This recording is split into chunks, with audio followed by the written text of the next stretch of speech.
Hello, listeners. Welcome to Stars of the Golden Age, a show that highlights the lives of legends from film, music, and the birth of television during Hollywood's golden age and the few years surrounding it. I am your host, Erin Carlson.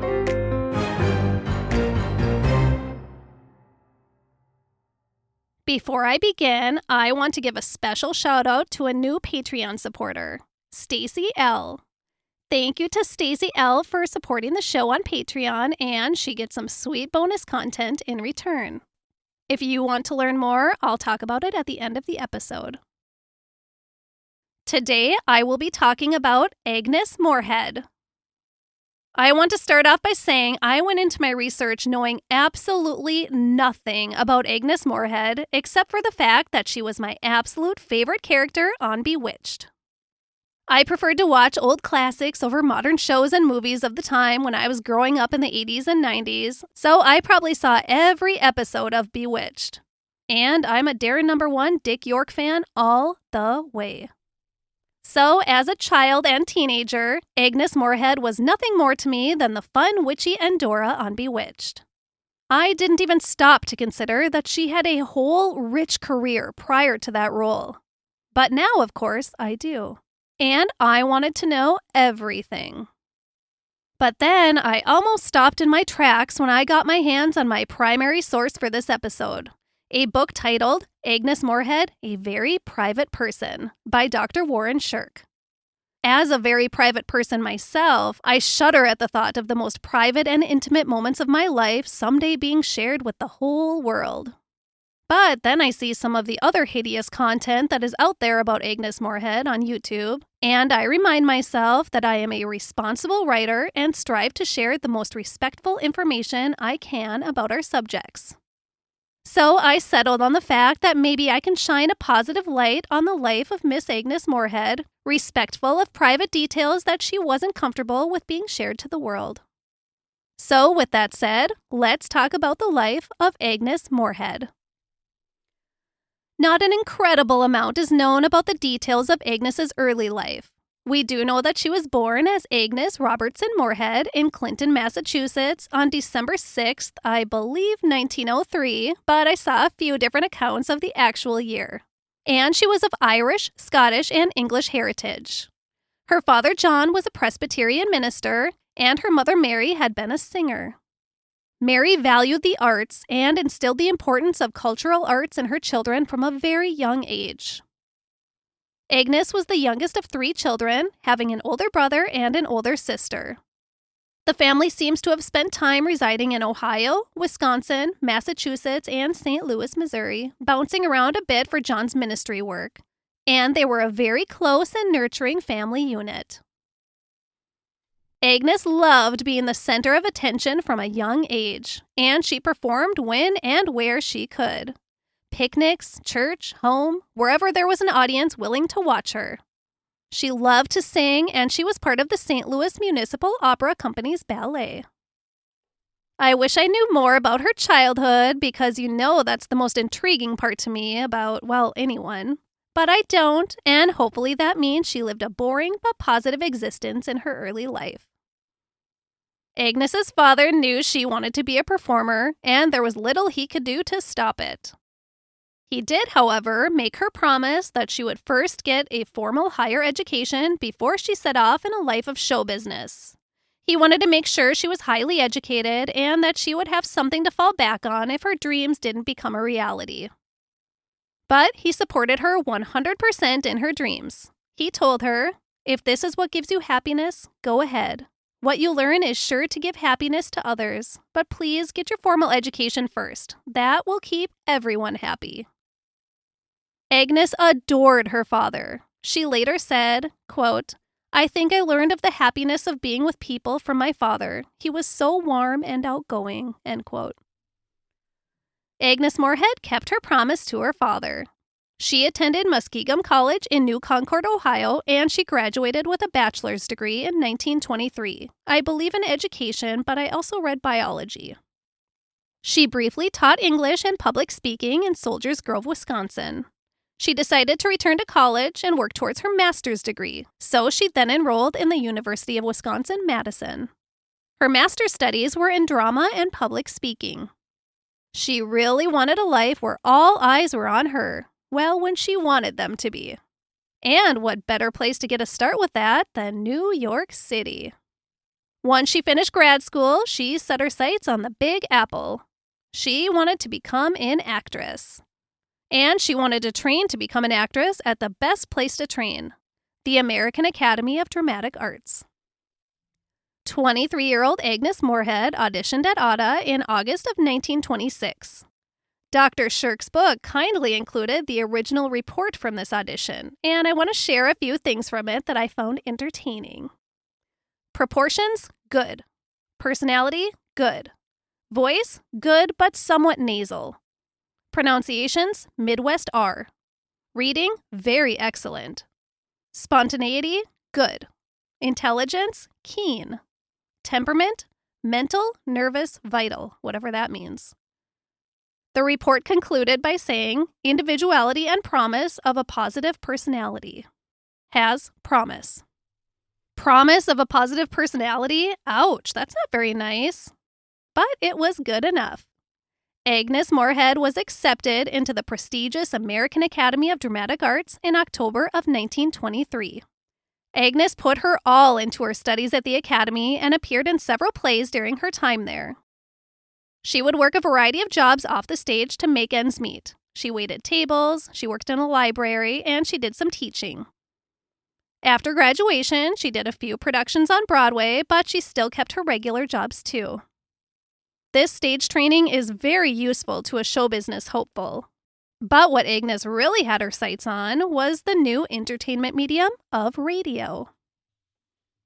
Agnes began her radio career in St. Louis in 1924. She was both an actress and a singer on radio programs, and she ended up being very successful.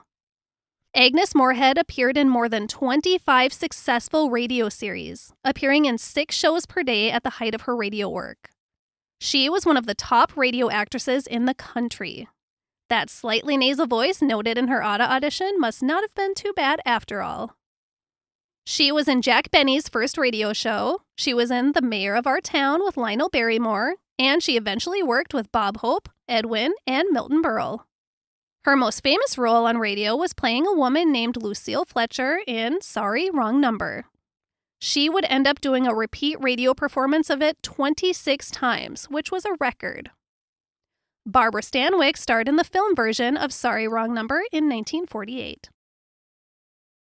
Over a decade into her radio career, a man appeared that she would later consider one of the most influential people of her career, Orson Welles. He invited her to join his repertory theater, Mercury Players, and eventually to become a regular cast member on his famous CBS radio show, Mercury Theater of the Air. And then she was on this little 1938 radio broadcast called War of the Worlds that shook the nation. In the summer off-season of 1939, Orson Welles decided to take some radio actors from his show and head west to see what was going on in a little town called Hollywood. And he invited Agnes to be part of that group. Well, Orson had a plan up his sleeve. He was going to make a movie, and he wanted Agnes to have a role in it. The movie would end up becoming widely considered as the best movie ever made, Citizen Kane. Okay, so I recently rewatched Citizen Kane at the very, very start of my research for this episode. I knew now that Agnes Moorehead was in the film, but I didn't know which role was hers. I wanted to watch the movie again and see if I could spot her. Remember, my only knowledge of her work prior to now had been Endora on Bewitched, and I was pretty sure there was nobody that looked like Endora on Bewitched in Citizen Kane. So I watched it and I just wasn't sure. So I consulted with my best friend IMDB to see which character was her. She played young Charles Foster Kane's mother. She had a very small part in the movie, but it is a very, very important part. I honestly never would have guessed that was her. She plays a very plain woman in Citizen Kane, and Endora on Bewitched is not really plain, not in the slightest. So, of course, Citizen Kane was a huge hit. It was nominated for 9 Academy Awards and won the Oscar for Best Original Screenplay. John Ford's How Green Was My Valley won for Best Picture, and Citizen Kane would rank up there at the top for the biggest Oscar snubs of all time. I think it's a case of hindsight is 20/20 with Citizen Kane. It was a remarkably made movie, but it was unconventional for its time. One person who certainly did not like it was William Randolph Hearst, since the movie was loosely based on his life. And William Randolph Hearst was a very, very powerful man, so his influence in Hollywood had a huge impact on the film and its reception. Anyways, back to our girl Agnes Moorehead. So here she was, an uber-successful radio actress, and now she had just appeared in what would go on to be considered the best film of all time. Just like that, she was a film actress. She later said of Orson Welles toward the end of her life, quote, "He was the most exciting director that you could possibly imagine. I love him dearly. He was very, very great to me. He was very kind to me, and he had great confidence in everything that I would do," end quote. With her film career kicking off in 1941 with Citizen Kane, Agnes Moorehead would make over 60 films over the next 25 years, working at every major film studio in Hollywood. She was a busy, busy lady. A couple of years after arriving in Hollywood, Agnes Moorehead was offered a contract with MGM. They generally wanted to completely own their talent and refused them to work anywhere else, but Agnes Moorehead was able to successfully negotiate into her contract the permission to continue her beloved radio work. She loved her radio work. Agnes was a seasoned go-to supporting actress and worked with the greats. When she expressed her disappointment to a friend about never winning an Oscar for her vast library of work, although she was nominated several times, he told her, quote, "You are the trunk of the tree, Agnes. Like every great supporting actor or actress, the stars are the branches. They depend on you for support, nurture, and strength. Without you and your like, they are nothing. Just notice how ludicrous big-name stars look either on stage or in films if they aren't given good supporting actors or actresses," end quote. I just love this, and it really is so true. And I'm sure those words said by her friend Paul Gregory made Agnes feel much, much better. She was great, and she was important, statue or no statue. During her busy career on the silver screen, Agnes Moorehead was privileged enough to purchase her dream home. I'm going to quote directly from Dr. Sherk's book as he described it so beautifully. "The graceful, winding flagstone walk leads to a Mediterranean villa surrounded by towering trees and a multitude of high-flowering plants and shrubs. The entrance is a massive, ancient Spanish oak door. Above the medieval door is an inlaid, charming ceramic tile bouquet of violets, denoting the owner's favorite color and flower. Stepping inside, one notes a zebra skin rug on the floor of the high-ceilinged foyer, complete with clear-story windows, 2.5 stories high. Everywhere there are bric-a-brac mementos of favorite pastimes and places. The medieval Spanish door has an outsized key and chain elaborately strung along its massive width. The peephole is genuine from an ancestral Mediterranean mansion. The interior is cool and quiet. There is a serene air of permanence about the place. Anything added to or subtracted from the decor could not affect the feeling of solidity that prevails here. Up a short flight of stairs to the left is the massive living room with 20-foot-high beamed ceilings. A grand piano is almost lost in one corner. Large statuary with flower pots flank a great marble-top table with pictures of movie star friends," end quote. Dr. Sherk goes on in great detail describing the entire home. I mentioned the grand piano, but there was also a harp in the den. He also describes a ginormous oil painting portrait of Agnes on the wall of the formal dining room, the wall opposite the foyer so everyone can see it. To me, this is the sign of true wealth and greatness. A huge portrait of yourself on the wall. Can you imagine? It just makes me think of a soap opera, like Victor Newman on The Young and the Restless.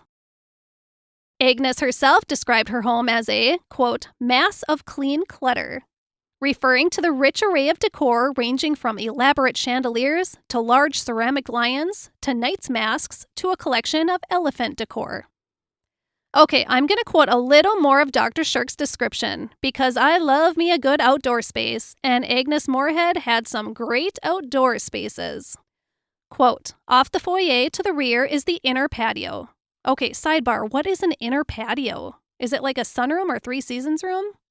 Back to the quote. Quote, just to the right of the patio door is a descending winding stairway that leads through a small tunnel to the rumpus room. Another sidebar, what is a rumpus room? That sounds fun. Quote, a heavy 4-inch thick cord laced through rings serves as a railing along the steps to the lower story, end quote. Okay, so it turns out the rumpus room has yet another piano and yet another harp in it. She had 2 harps. I don't even have one. I did look up what a rumpus room is because I'm unfortunately not cool enough to have one in my own home. And it's what I assumed it was, a rec room. And here is a really fun and interesting tidbit for you.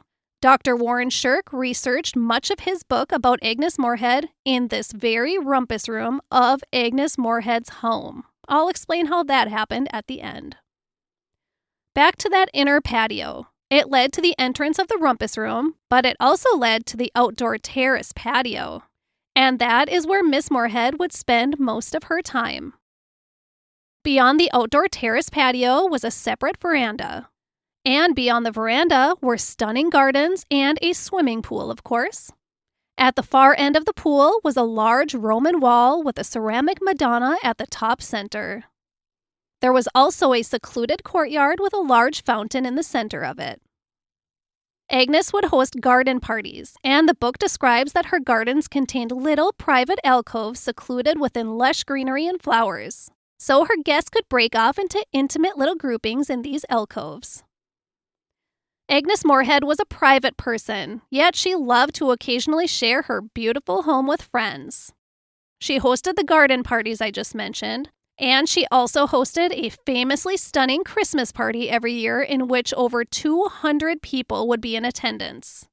And everyone wanted to be at Agnes Moorehead's Christmas party, which coincidentally was also a little birthday celebration for her too. The columnist Norma Lee Browning of the Chicago Tribune wrote on December 7th, 1971, quote, what a shining contingent turned out for Agnes Moorehead's happy holiday party at her fabulous home in Beverly Hills. Agnes is one of Hollywood's most superb hostesses.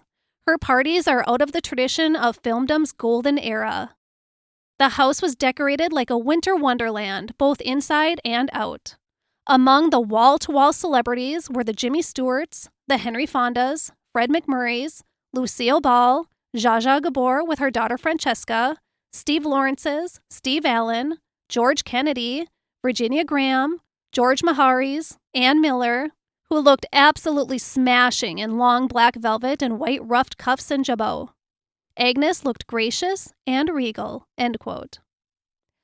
Okay, so that long-winded description of Agnes Moorehead's home and parties was for 2 reasons. One, I wanted you to get an idea of the level of success Agnes had created for herself, professionally, financially, and socially. She was really somebody in Hollywood. I mean, Jimmy Stewart, Henry Fonda, and Lucille Ball were at her parties. That's huge. As it turns out, Lucille Ball and Jimmy Stewart were her neighbors. Rosemary Clooney was too.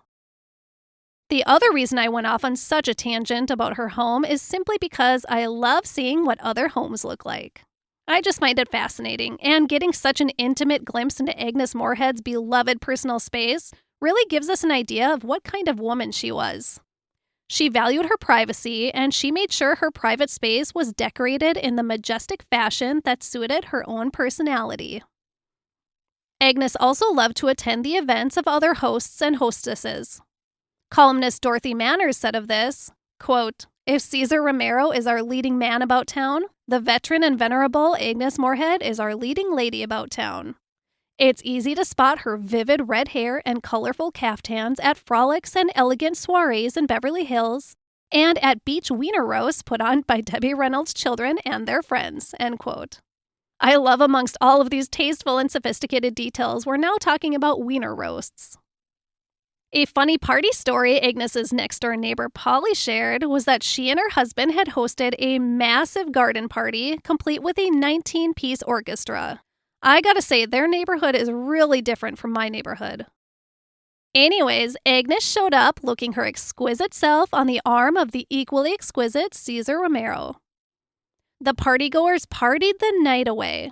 Several neighbors called in noise complaints, and the police showed up at the door at 11:30 p.m. with one of those pajama-clad neighbors. Party poopers, I bet they were just jealous they didn't get an invite. So at midnight, Polly and her husband moved everyone from the garden inside to the living room, orchestra and all. Agnes enjoyed herself and the company, and then at about 1 a.m., she approached hostess Polly and said with a wicked little smile, "I really must go home as the evening is getting late. But more importantly, I feel it is my duty to go home in order to call the police and complain about the noise."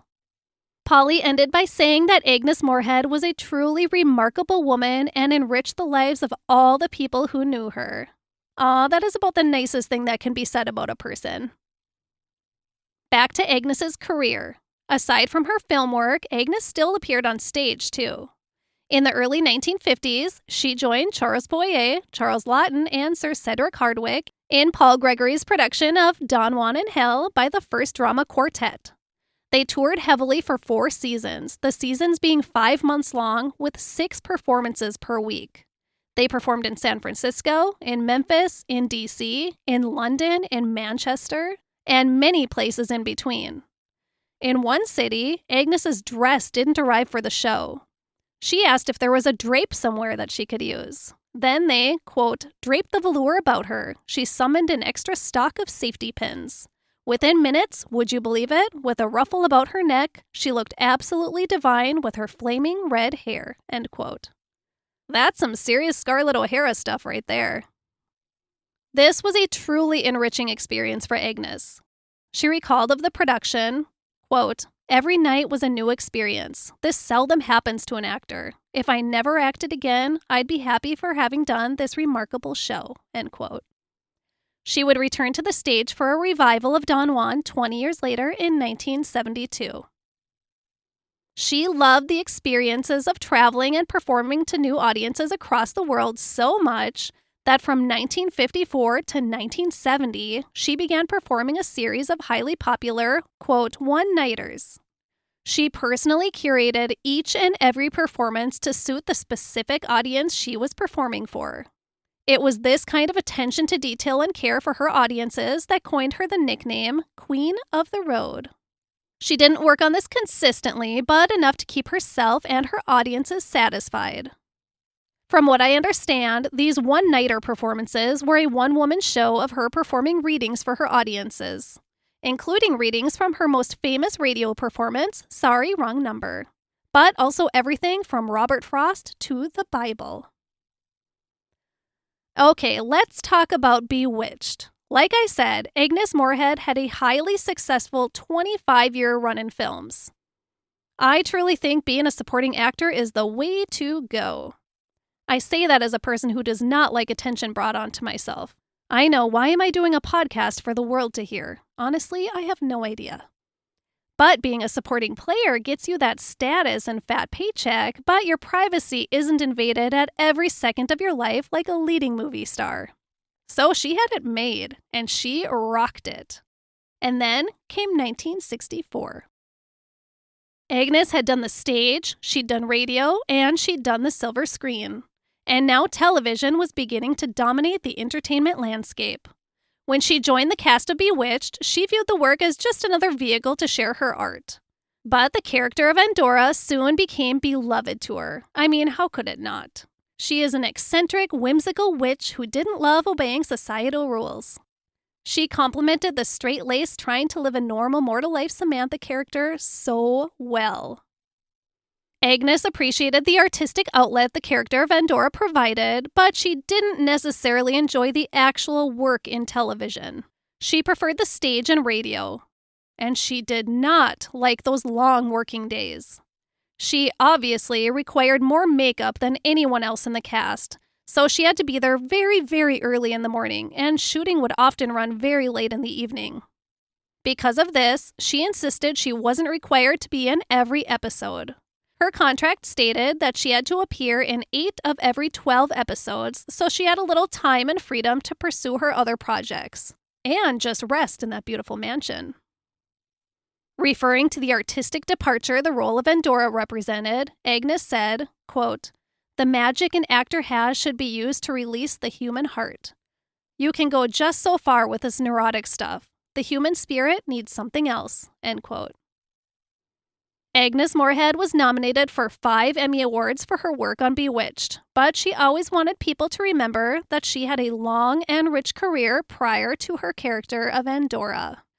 She told a New York Daily News interviewer in 1965, quote, "I've been in movies and played theater from coast to coast, so I was quite well known before Bewitched, and I don't particularly want to be identified as a witch," end quote.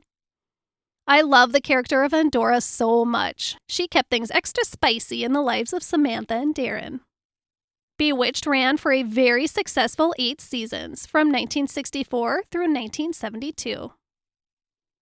This is a cute story told by Agnes's next-door neighbor, Polly. She said, "It was at a time when she was appearing in the series Bewitched, and my son was quite young at the time, about 6 or 7 years old, if I remember correctly. He had been told by his older sister that a witch lived next door. This, of course, was extremely exciting to him, and he spent hours standing out on the sidewalk hoping to catch a glimpse. You must understand that he had absolutely no idea who Miss Moorehead was. As the story was told to me by Agnes, one morning her black housekeeper went out to pick up the morning newspaper at the very moment my son was on his way to school. He immediately rushed over to her and said, 'Miss Moorehead, I love witches more than anything, and I hope you will let me come inside your house someday and see your magic broom.' The housekeeper very sweetly said she would be more than happy to do that and went back in the house. Peter proceeded to tell everyone that he had finally met a real witch." Around this same time, in the early 1960s, Agnes Moorehead started to see a decline in the dedication actors and actresses were willing to give to their work, on stage or screen, and it really bothered her. She took her work very, very seriously, and she couldn't believe the amount of young talent who simply did not take it seriously during the 1960s. There was a major shift in the priorities of young actors. So she thought she would try to change that, for some of them at least. So she started an acting school, not for profit for herself at all, but to help budding actors and actresses learn the discipline she considered to be very important for the art. She wanted to give her time and expertise to enrich others and the entertainment industry as a whole. In addition to her regular work on Bewitched, Agnes took her newfound television experience and branched out to numerous other shows. She appeared in over 100 different television productions. 100. Some of these included Ballad of Andy Crocker, Barefoot in the Park, Studio One, The Twilight Zone, Dr. Frankenstein, and The Wild Wild West, which landed her an Emmy Award. She also did some talk shows and telethons. She even did voiceover work, including working with Debbie Reynolds and Tony Randall in a Charlotte's Web movie. The telethons weren't her only contribution to charity causes. She was more than just lending her familiar face to a cause. She often wrote to servicemen during the Vietnam War. She served on the Arthritis Fund Drive Committee and the National Cystic Fibrosis Foundation. She did volunteer and philanthropic work for children's hospitals. And being the humble person she was, I'm sure many, many more. She wasn't the type that would brag about her good deeds. Aside from her home in Beverly Hills, Agnes owned a farm in Ohio, which had been in her family for generations. The farm was extremely special to her, and it was actually a large working farm. She loved animals. Her favorite animal on the farm was an Appaloosa mare who she named Endora. But her absolute favorite type of animal were pigs. Agnes Moorehead didn't do interviews often, but I did have the pleasure of watching a fantastic interview of her with Dick Cavett from later in her life. And she was asked about her farm. She mentioned that she loved working on the farm and was currently looking to obtain 2 white mules for the farm, When asked why white mules, is there a reason for that? She said, "Oh, I don't know. They just seem more romantic than dark mules somehow." And the dress she wore for the interview was her favorite color, mauve. She loved mauve and purple. And it had pockets. Pockets in a dress in the 1970s. Go Agnes. Marjorie Stover, who alongside her husband were the caretakers of the farm, had a cute story about Agnes and some pigs. She said they were parked at a gas station next to a truckload of pigs, and you know where those pigs were going. Agnes started interacting with the pigs by snorting at them, and they all snorted right back at her. Once the truck left, I'm sorry to tell you, to become bacon, Agnes said, "Sometimes I think I should become a vegetarian because I like animals so much." I hear you, Miss Moorehead. I've been a vegetarian for 32 years. No bacon for me. Marjorie also said that whenever Agnes would purchase a new pair of sensible shoes back home in Beverly Hills or out on the road, she would package up her old ones and send them to the farm, because she wanted the comfort of her well-worn-in shoes when she was at the farm. Agnes Moorehead loved her farm. She loved to write, she loved to read, and her faith was extremely important to her. She valued the relationships in her life and was a truly wonderful friend to many. Like I mentioned, Lucille Ball was Agnes's neighbor. What I didn't mention is that they were also great friends. They would regularly visit and play Scrabble together. They really valued each other's company. A couple of iconic, dynamic redheads chatting away and playing Scrabble. I love it.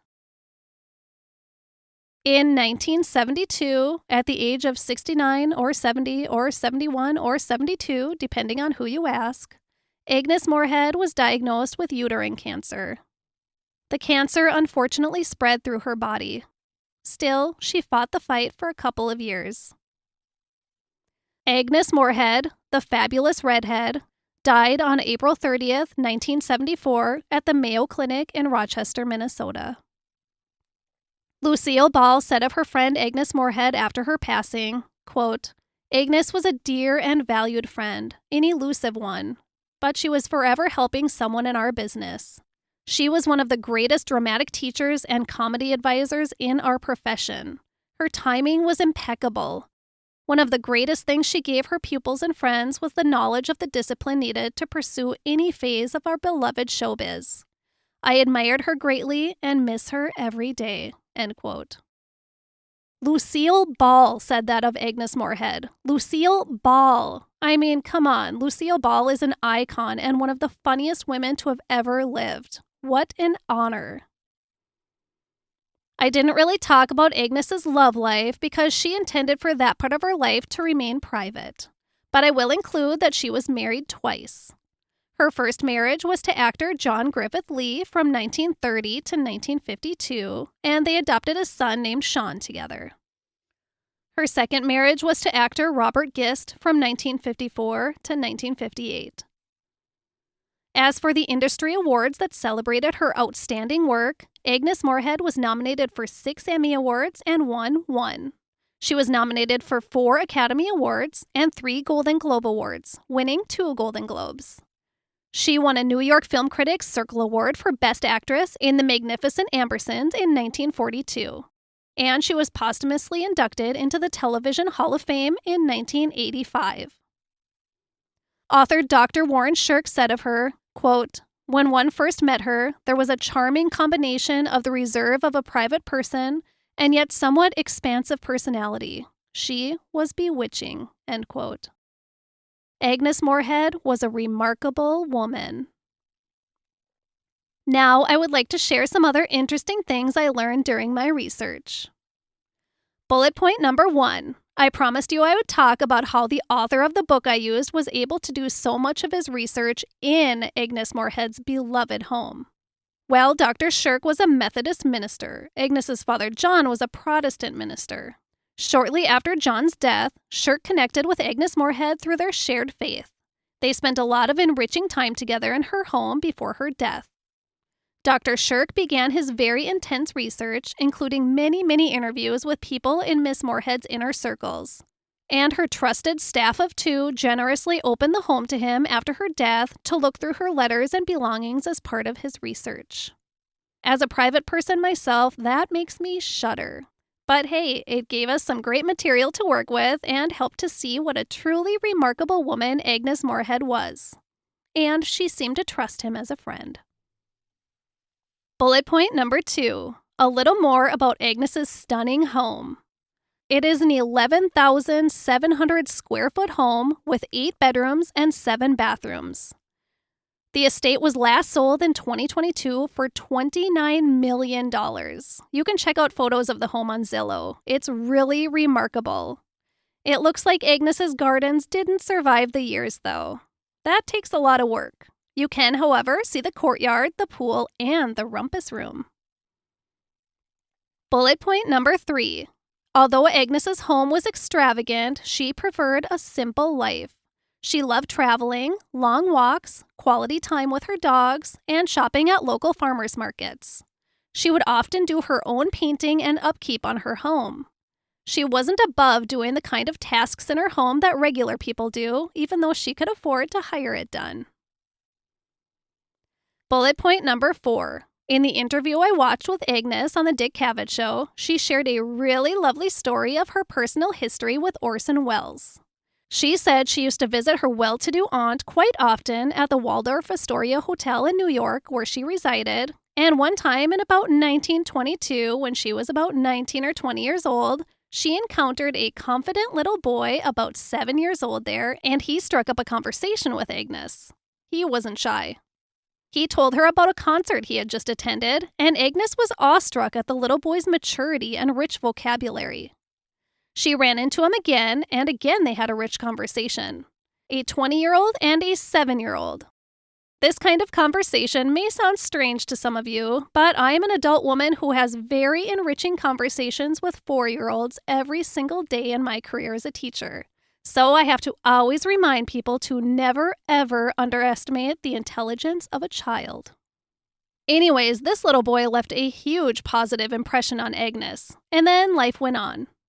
And when she became acquainted with Orson Welles in the 1930s and became close to him and worked with him professionally quite a bit, he did an interview with the Saturday Evening Post. I believe right after Citizen Kane came out. When Agnes Moorehead read the article about him, she couldn't believe her eyes.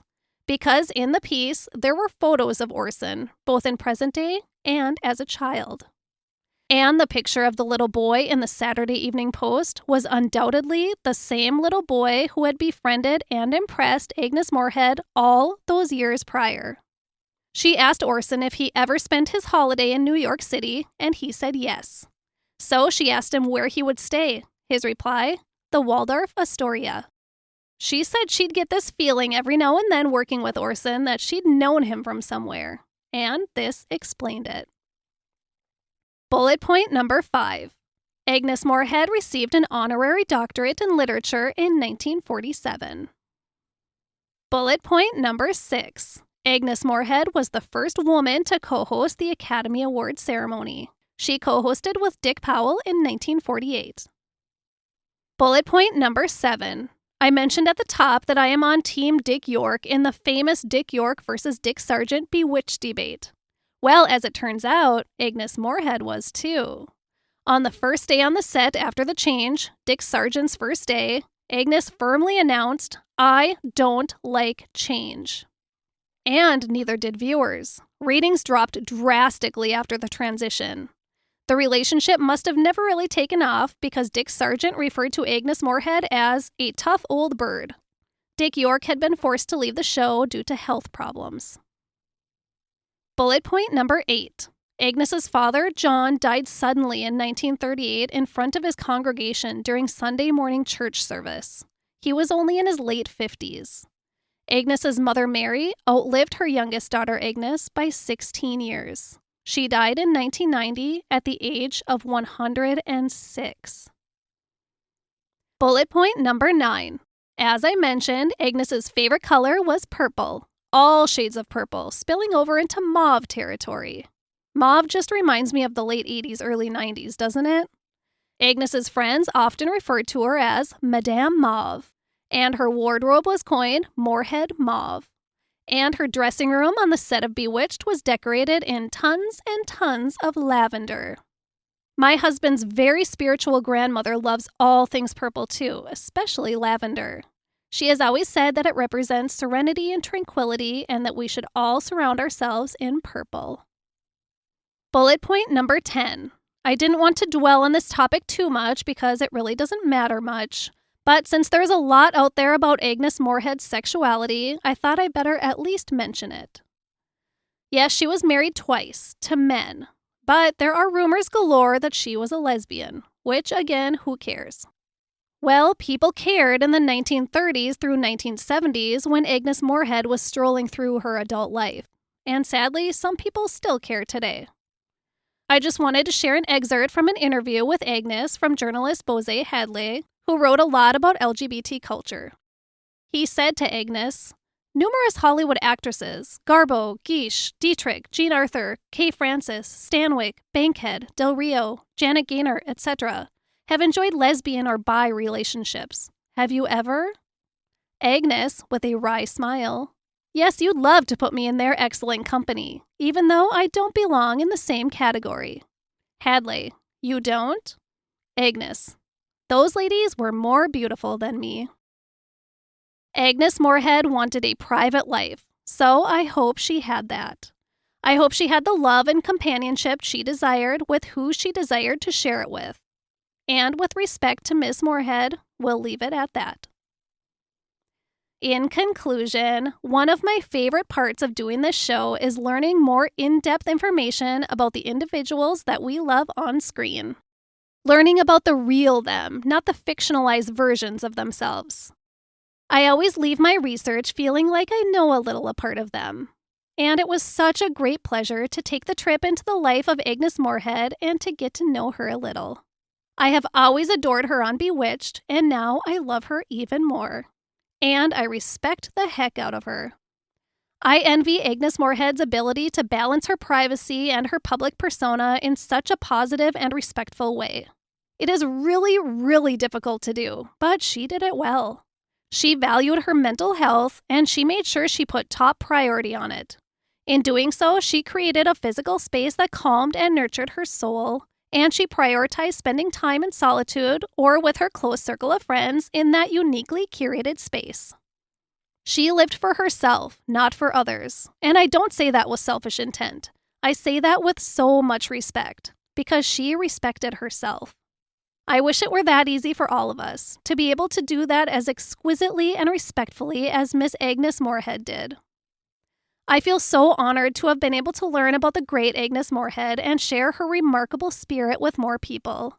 Entertainers like her are often overshadowed, but she was such an incredible woman that I feel great honor being able to share her story with you. Agnes Moorehead respected her father's wishes of going to college and having a career to fall back on. But she didn't need that safety net. She was destined for a life in show business. She was careful to never be typecast, and she gave the world a vast variety of remarkable characters. So vast that I never in a million years would have guessed that Charles Foster Kane's mother in Citizen Kane was Samantha's mother Endora from Bewitched. Never. Agnes Moorehead loved portraying other personalities on stage, on screen, and on the airwaves. She considered her work a form of art, and she was very dedicated to her art. I like to watch at least one piece of work that an artist has done while I do my research for these episodes. It just helps me feel a little more connected to the individual. For my journey through Agnes Moorehead's story, I watched Citizen Kane, The Magnificent Ambersons, for which she had won that New York Film Critics Circle Award, and of course, a couple episodes of Bewitched. These 3 works were a tiny, tiny fragment of the wide catalog of work given to the world by the great Agnes Moorehead. And they proved what an incredible range Miss Moorehead had. She was a true artist. One reporter wrote of her, quote, "Miss Moorehead, never having seemed really young, will never truly grow old," end quote. The immortal spirit, much like Endora perhaps. Thank you, Agnes Moorehead, for showing us how to respect our talents, stay true to our passions, prioritize our mental health, and share with others what we are able to share. You seemed like such an amazing woman. I wish we could all go back in time and attend one of your fabulous garden parties. I promise we would behave ourselves. Thank you for shining a light on how to have class, personality, and compassion all in one. And thank you all for listening.